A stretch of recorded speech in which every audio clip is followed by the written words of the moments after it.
नमस्कार दोस्तों, स्वागत है आप सभी का। आज हमारा ये इकोनॉमी का दूसरा लेक्चर है, जिसमें हम इन्फ्लेशन का पार्ट 2 पढ़ने वाले हैं।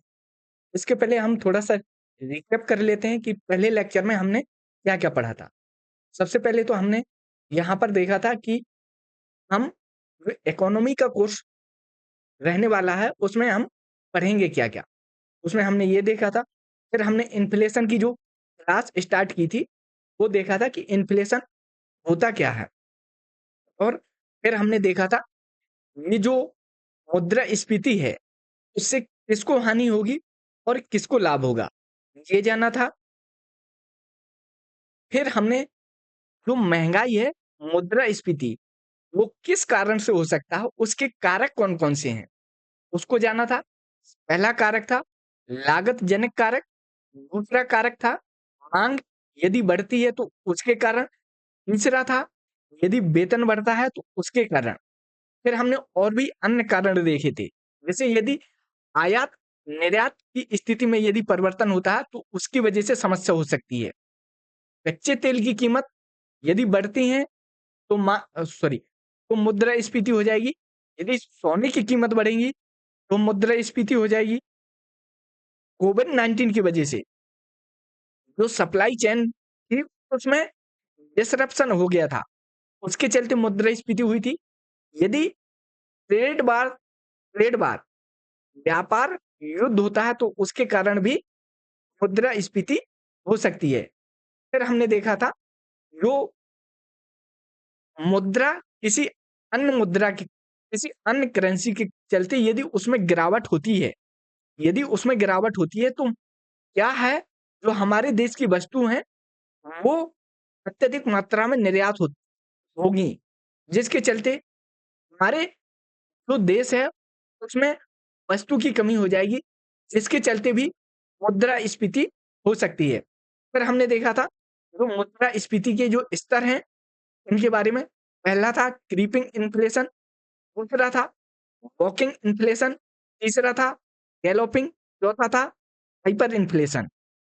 फिर हमने जो हमारी क्लास थी उसमें देखा था फ्लिप कर्व जो इन्फ्लेशन और अनएम्प्लॉयमेंट के बीच में एक संबंध को दर्शाता है। अर्थात यदि इन्फ्लेशन एक निश्चित दर तक बढ़ता है, तो जो अनएम्प्लॉयमेंट है, बेरोजगारी दर है, वो कम होती है। अर्थात इन दोनों के बीच में इनवर्स रिलेशन होता है। फिर हमने देखा था जो मुद्रास्फीति है, उसके प्रभाव कौन-कौन से हो सकते हैं, उसके बारे में जाना था और हमने क्लास समाप्त की थी। आज हम इन्फ्लेशन को इसके आगे बढ़ाएँगे और सबसे पहले देखेंगे जो इन्फ्लेशन के कुछ टर्म्स हैं, कुछ मुद्दे हैं, वादे हैं, उन सब के बारे में जानेंगे। जैसे डिसइन्फ्लेशन। डिसइन्फ्लेशन क्या है? उसके बारे में जानेंगे, फिर हम एक-एक करके जानेंगे जो ये टर्म्स हैं, इनके बारे में समझ रहे हैं। तो जो ये डिसइन्फ्लेशन की बात की जाती है, ये होती है जब इन्फ्लेशन दर धीरे-धीरे घटने लगती है। जैसे 10% है, उसके बाद 9%, उसके बाद 8%, उसके बाद 6%, उसके बाद 4%, 2% ऐसे ही घटती जाए, उसे कहते हैं हम डिसइन्फ्लेशन। मतलब इन्फ्लेशन की घटती हुई दर को हम डिसइन्फ्लेशन कहते हैं। जैसे 2018 की बात की जाए, उस समय इन्फ्लेशन था कितना? 10%। फिर 2019 में जो इन्फ्लेशन हुआ कितना? 6%। तो 10 से 6 हुआ, ये कहलाता है डिसइन्फ्लेशन। समझे डिसइन्फ्लेशन क्या है? तो महँगाई की दर में कमी आई, लेकिन वस्तु अब भी महँगी है। मतलब महँगाई में तो कमी आ रही है, लेकिन महँगी फिर भी है। जैसे कोई चीज़ है, पहले ₹10 में मिलती थी, फिर उसके बाद कितनी हो गई? ₹20 में। लेकिन कुछ समय बाद ही ये 20 से 18 हो गई, 20 से 16 हो गई, तो ये इसे कहते हैं हम डिसइन्फ्लेशन। यहाँ से यहाँ तक तो ये तो है इन्फ्लेशन इन्फ्लेशन, लेकिन यहाँ से जो यहाँ तक है, ये कहलाता है डिसइन्फ्लेशन। डिसइन्फ्लेशन मतलब इन्फ्लेशन तो है, लेकिन कम होने लगा धीरे-धीरे कम होने लगा। ये यहाँ से यहाँ तक तो इन्फ्लेशन ही कहलाएगा, क्योंकि 10 से 16 हुआ है। इन्फ्लेशन तो फिर भी चल रहा है, क्योंकि 10 के बाद 16 हुआ है, लेकिन ये धीरे-धीरे घटने भी लगा है। इसी को कहते हैं हम डिसइन्फ्लेशन। कुल मिला के डिसइन्फ्लेशन क्या है? महँगाई दर जब धीरे-धीरे घटने लगे, तो उसे हम डिसइन्फ्लेशन कहते हैं। अगला टर्म है डिफ्लेशन। डिफ्लेशन क्या? अच्छा, इनकी हिंदी वर्ड नहीं है, आप इनके इंग्लिश वर्ड ही याद रखना, क्योंकि जो पेपर बनता है, टेक्निकल जो टर्म होते हैं, वो सीधे के सीधे रखे जाते हैं। उनकी यदि हिंदी अनुवाद किया जाएगा ना, तो आप समझ नहीं पाएँगे। तो इसलिए जो टेक्निकल टर्म है, उनको आप इंग्लिश में ही याद रखना। डिफ्लेशन है, इन्फ्लेशन का एकदम विपरीत होता है। इन्फ्लेशन का एकदम विपरीत। इन्फ्लेशन में क्या है कि 10 से 12 होगा, 12 से 14 होगा, 15 होगा, लेकिन बात जब डिफ्लेशन की होगी, तो हमने यहाँ नॉर्मल माना है 10। अब यहाँ क्या होगा? 10 से 9 हो जाएगा, 8 हो जाएगा, 7 हो जाएगा, 6 हो जाएगा। मतलब ये घट रही है, घट रही है, वस्तु की कीमत घट रही है। नॉर्मल थी 10, इन्फ्लेशन में होता है कि उसकी कीमत बढ़ती है, 10 से 12 हो जाएगी, 14 हो जाएगी, 16 हो जाएगी, 15 हो जाएगी, 19 हो जाएगी, 20 हो जाएगी। लेकिन बात जब डिफ्लेशन की जाए, यदि कोई वस्तु घटने लगे, उसकी अपनी कीमत से घटने लगे, उसे हम कहते हैं डिफ्लेशन। डिफ्लेशन ये इन्फ्लेशन का एकदम विपरीत होता है। इस समय क्या है, जो मांग होती है, वो आपूर्ति की तुलना में कम होती है।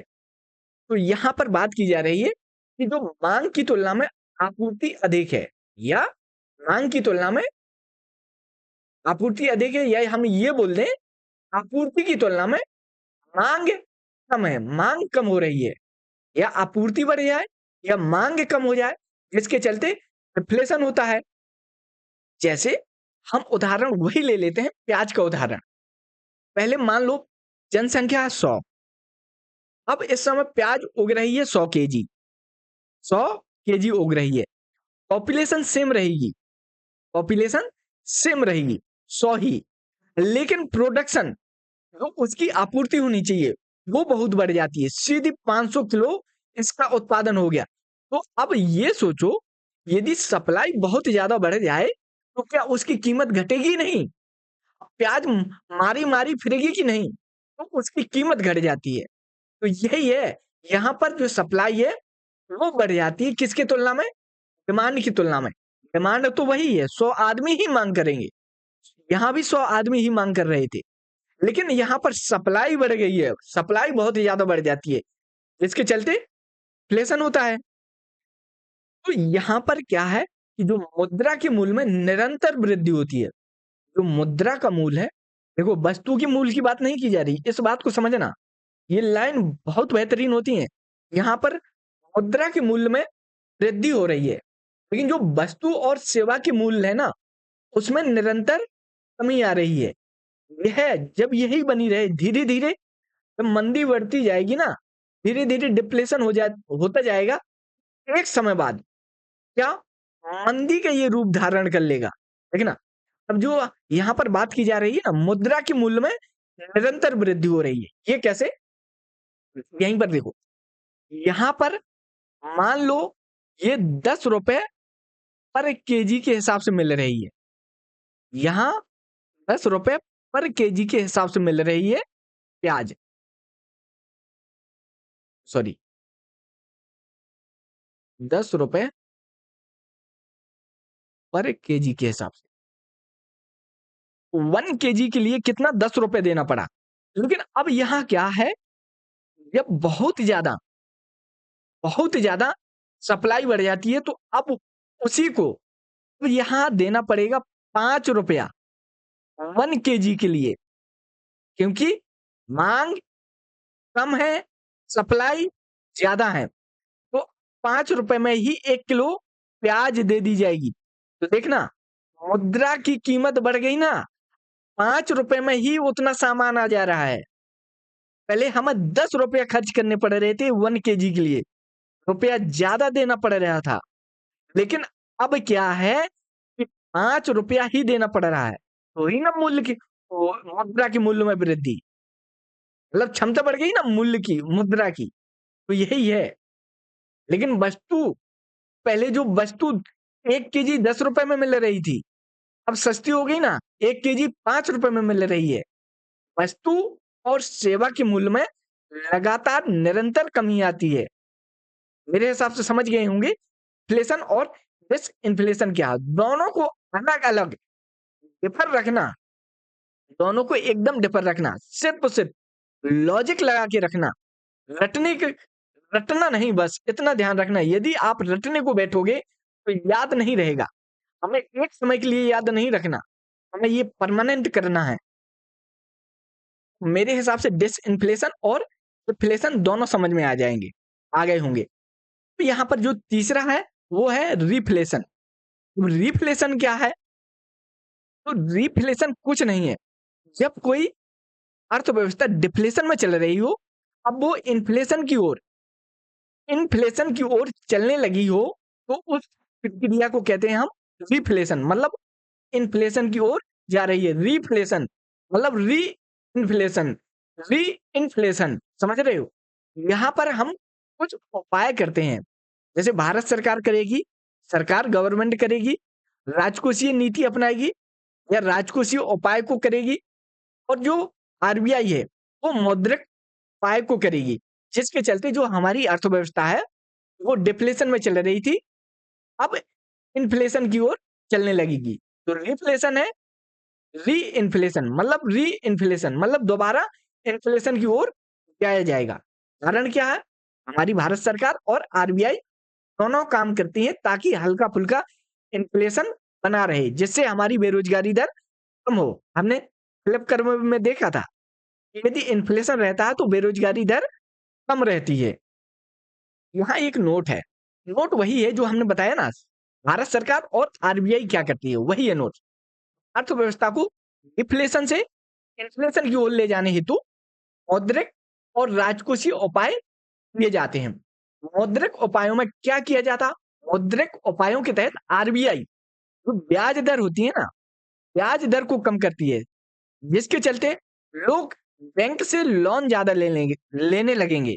यदि ब्याज दर कम हो जाएगा तो निश्चित ही है बैंक कम ब्याज पर रुपया लोगों को देगी, जिसके चलते लोग ज़्यादा लोन लेंगे, ज़्यादा लोन लेंगे तो मार्केट में ज़्यादा रुपया आएगा, ज़्यादा रुपया आएगा तो वो ज़्यादा माँग करेंगे तो जो डिफ्लेशन चल रहा था वो इन्फ्लेशन की ओर जाने लगेगा। सेम राजकोषीय उपाय में क्या किया जाता? सरकारी खर्च है ना, उनमें वृद्धि कर दी जाती है। तो यहाँ पर सरकारी खर्च में वृद्धि कर दी जाती है, रुपया ज़्यादा खर्च किया जाएगा, मार्केट में ज़्यादा रुपया जाएगा, मार्केट में ज़्यादा रुपया होगा तो वस्तु की माँग ज़्यादा होगी, जिसके चलते अर्थव्यवस्था जो इन्फ्लेशन में थी, वो इन्फ्लेशन की ओर जाने लगेगी। तो मेरे हिसाब से ये 3 टर्म थे, इस इन्फ्लेशन, डिफ्लेशन और रीफ्लेशन, तीनों को समझ गए होंगे। तो हम आगे देखते हैं। अच्छा, यहाँ पर एक चीज़ और है, जब किसी भी अर्थव्यवस्था में डिफ्लेशन हो ना, अपस्फीति, डिफ्लेशन को कहते हैं अपस्फीति, मतलब जो वस्तु और सेवा है, उसकी कीमत बढ़ जाएँगी।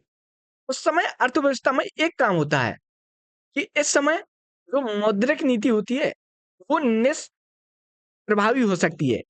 उसका कारण है, क्यों? जब लगातार डिफ्लेशन बना रहे, तो वैसी स्थिति में एक समय पश्चात जो मौद्रिक नीति है, जो आरबीआई मौद्रिक नीति अपनाती है, वो निष्प्रभावी हो जाती है। उसका कारण है क्योंकि यह धारणा बन जाती है लोगों के बीच में कि जो वस्तु वस्तु और सेवा के मूल्य में गिरावट और आएगी। तो वो उन्हें ये लगने लगता है लोगों को कि वस्तु और सेवा के मूल्य में और गिरावट होगी, तो हम उस वस्तु को आगे चल के खरीदेंगे और गिरावट आएगी। मतलब वो माँग करेंगे ही नहीं, वो एकदम सुस्त हो जाएँगे। उन्हें लगता है कि आगे चल के और सस्ती हो जाएगी, हम आगे खरीदेंगे, माँग करते ही नहीं। अतः इस स्थिति में सरकार को प्रभावी राजकोषीय नीति के माध्यम से ही इन्फ्लेशन को नियंत्रित किया जाता है। अब सरकार है जो राजकोषीय नीति अपनाएगी और ज़्यादा खर्च करेगी। राजकोषीय नीति में क्या होता है? सरकार ज़्यादा खर्च करती है। तो जब डिफ्लेशन लगातार बने रहे, तो उस समय जो मौद्रिक नीति है, वो निष्प्रभावी हो जाती है। कारण वही कि जो उन्हें लगता है लोगों को कि कोई वस्तु है या सेवा है, वो आगे चल के और सस्ती होगी तो हम आगे ही खरीदेंगे, जिसके चलते माँग बढ़ती नहीं। उसके लिए फिर क्या करता है? सरकार खर्च करती है। सरकार राजकोषीय नीति अपनाएगी और ज़्यादा खर्च करेगी, जिसके चलते जो डिफ्लेशन है उसको हम इन्फ्लेशन की ओर ले जाएँ। तो ये था डिफ्लेशन का जो एक कारण बनता है। और भी अगला है स्टैगफ्लेशन। ये लगभग 1-2 साल पहले बहुत न्यूज़ में था। स्टैगफ्लेशन बहुत न्यूज़ में था।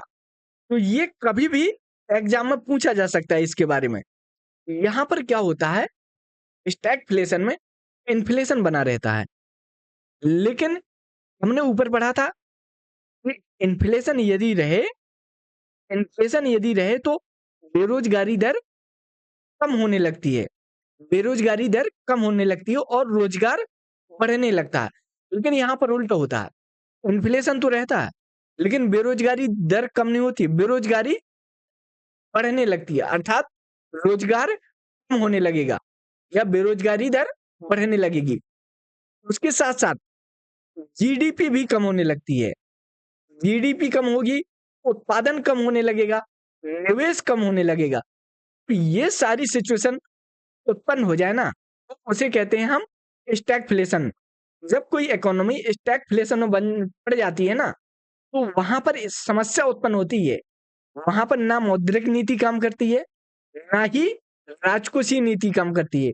वहाँ पर इकोनॉमी नकारात्मक दर से बढ़ती है और कुछ समय बाद ही ये धीरे-धीरे कम होती है। वहाँ पर ना ही ना ही मौद्रिक नीति, ना ही राजकोषीय नीति काम आती हैं। तो अर्थव्यवस्था में अपवाद स्वरूप होता है। उस समय जब मुद्रास्फीति के बढ़ने के साथ बेरोजगारी दर भी बढ़ती है, तो यह स्थिति फिलिप जो कर्व है या फिलिप वक्र है, उसका पालन नहीं करती है। तो कुल मिला के क्या है कि जब कोई इकोनॉमी स्टैगफ्लेशन में फँस जाती है, तो वहाँ पर जो फिलिप वक्र है, उसका पालन करना चाहिए, वो नहीं करती है। वो नहीं करती है, उसी को हम कहते हैं स्टैगफ्लेशन। ऐसी स्थिति को हम स्टैगफ्लेशन कहते हैं। मतलब इन्फ्लेशन भी है, ठीक-ठाक सॉरी इन्फ्लेशन रहता है, लेकिन बेरोज़गारी दर कम होने लगती है, जीडीपी कम होने लगती है, उत्पादन कम होने लगता है, जिसके चलते निवेश बढ़ जाता है। इस इस स्थिति में यदि ब्याज दर बढ़ाई जाए, वही मैंने बताया ना तो मौद्रिक नीति कम काम करेगी, ना ही राजकोषीय नीति काम करेगी। जैसे हमने देखा था कि जो मौद्रिक उपाय है, वहाँ पर ब्याज दर को कम किया जाता है, लेकिन यहाँ पर क्या है, जब ऐसी स्थिति उत्पन्न होती है, तो ब्याज दरें बढ़ाई जाती हैं, तो उत्पादन और जीडीपी ग्रोथ रेट दोनों पर नकारात्मक प्रभाव पड़ेगा। ब्याज दर बढ़ाएँगे हम, स्टिगफ्लेशन चल रहा है ना, स्टिगफ्लेशन चल रहा है, यहाँ इन्फ्लेशन है। अब इन्फ्लेशन को कम करने के लिए तो हमें ब्याज दर बढ़ानी पड़ेगी, ताकि मार्केट में रुपया कम पहुँचे। मार्केट में रुपया कम पहुँचाना है, तभी तो इन्फ्लेशन कम होगा। यदि हम मार्केट में रुपया ज़्यादा डालेंगे तो इन्फ्लेशन और बढ़ेगा, लेकिन हमें कम करना है। तो हम जो आरबीआई है, वो मौद्रिक नीति के तहत ब्याज दर बढ़ाएगी। लेकिन समस्या उत्पन्न हो जाती है, क्योंकि ये मतलब वक्र का पालन ही नहीं करती। तो यहाँ पर जो उत्पादन है, तो जीडीपी ग्रोथ है, दोनों नकारात्मक रूप से कम होने लगीं। यदि ब्याज दर कम करें यदि हम ब्याज दर कम करें, मान लो ब्याज दर कम करें ताकि निवेश बढ़े, ताकि रुपया मार्केट में पहुँचे और वो निवेश करे, वो उत्पादन करे। लेकिन यहाँ यदि ब्याज दर कम की जाती है तो महँगाई अनियंत्रित होकर बढ़ने लगेगी। इन्फ्लेशन तो पहले ही से था इन्फ्लेशन तो पहले ही से था। हमने ब्याज दर कम कर दी। ब्याज दर कम कर दी तो रुपया मार्केट में बहुत ज़्यादा पहुँचेगा। फिर इन्फ्लेशन और ज़्यादा बढ़ जाएगा। तो समस्या दोनों साइड से आती है। ना हम ब्याज दर कम कर सकते हैं, ना हम ब्याज दर बढ़ा सकते हैं। इसलिए स्टैगफ्लेशन ये किसी भी इकोनॉमी के लिए एक समस्या क्रिएट करती है। अगला टर्म है, वो है स्क्यूफ्लेशन। स्क्यू आपने देखा होगा, जो पैच होता है ना, वो कहीं का कहीं घूमता है, घूमता रहता है। तो ये वही है, वैसे ही काम करता है। स्क्यूफ्लेशन में क्या है, जब अर्थव्यवस्था में सामान्यतः सभी वर्ग की जो वस्तुएं हैं, वो सामान्य बनी रहें। जितनी भी वस्तुएं हैं, सामान्य रहेंगी। धीरे-धीरे इन्फ्लेशन रहेगा। सभी का हल्का-फुल्का इन्फ्लेशन रहेगा। लेकिन कोई विशेष वर्ग की वस्तुएं, उनमें महँगाई दर बढ़ जाती है। लगभग सभी वस्तुएं सामान्य दर से बढ़ेंगी, लेकिन किसी एक वर्ग विशेष की वस्तुएं, उनमें महँगाई दर्ज की जाए तो उसे कहते हैं हम स्क्यूफ्लेशन। स्क्यूफ्लेशन तो किसी वर्ग विशेष की जो वस्तुएं हैं, उन्हीं में महँगाई दर बढ़ती है। तो आप इस चीज़ को समझें, बहुत सारे जो हमारा सेक्टर है और जो इकोनॉमी है, बहुत सारे सेक्टर होते हैं। लगभग सारे सेक्टर एक ठीक-ठाक दर से इन्फ्लेशन रहता है। लेकिन कोई एक सेक्टर, कोई वर्ग विशेष या कोई सेक्टर विशेष जिसमें महँगाई दर्ज की जाए तो उसे कहते हैं हम स्क्यूफ्लेशन। तो स्क्यूफ्लेशन भी समझ गए होंगे आप कि स्क्यूफ्लेशन क्या है? जैसे हम उदाहरण की बात की जाए 2010 और 11 के समय पर 2010 और 11 में केवल जो कृषि वस्तुएं हैं, इनकी महंगाई दर्ज की गई थी और लगभग सारी वस्तुएं मैन्युफैक्चरिंग है, रॉ मटेरियल है, सर्विस है, लगभग ऑयल है, सभी प्रोडक्ट में, सभी वस्तुओं या सेवाओं पर महंगाई एक निश्चित अनुपात में थी। लेकिन जो कृषि वस्तुएं थी, उनमें महंगाई दर बहुत ज्यादा देखी गई थी। इसलिए ये शब्द उस समय ही इकोनॉमी में आया था। उसी समय इस शब्द को गढ़ा गया था या प्रयोग किया गया था। तो इसकी इन्फ्लेशन समझे। अगला है कोर इन्फ्लेशन और हेडलाइन इन्फ्लेशन। दोनों बहुत महत्वपूर्ण है। दोनों को आप छोड़ नहीं सकते हैं। इसको एकदम बना के रखने दिमाग में। कोर इन्फ्लेशन क्या है? यदि मुद्रास्फीति यदि मुद्रास्फीति मापन में बाह्य कारकों के प्रभाव को हटा दिया जाए। बाह्य कारक क्या होते हैं? जैसे फ्यूल फ्यूल प्राइस, अकाल, बाढ़, ये जो बाह्य कारक हैं, यदि हम इसको हटा दें और फिर हम इन्फ्लेशन का मापन करें, उसे कहते हैं हम कोर इन्फ्लेशन। कुल मिला के क्या है? कोर इन्फ्लेशन ये है कोर, ये है पूरा का पूरा इन्फ्लेशन। ये हो गया बाह्य, ये हो गया बाह्य, ये हो गई कोर, ये हो गई कोर।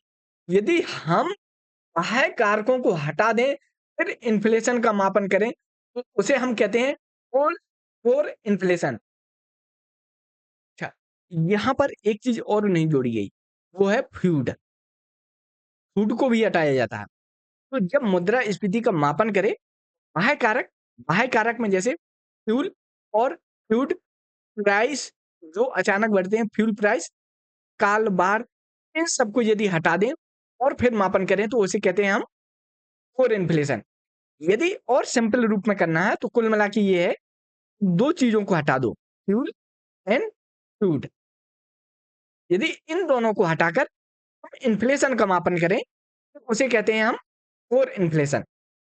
तो बाह्य कारकों के प्रभाव को हटा दिया जाता है, तो वो कोर या मूल इन्फ्लेशन कहते हैं।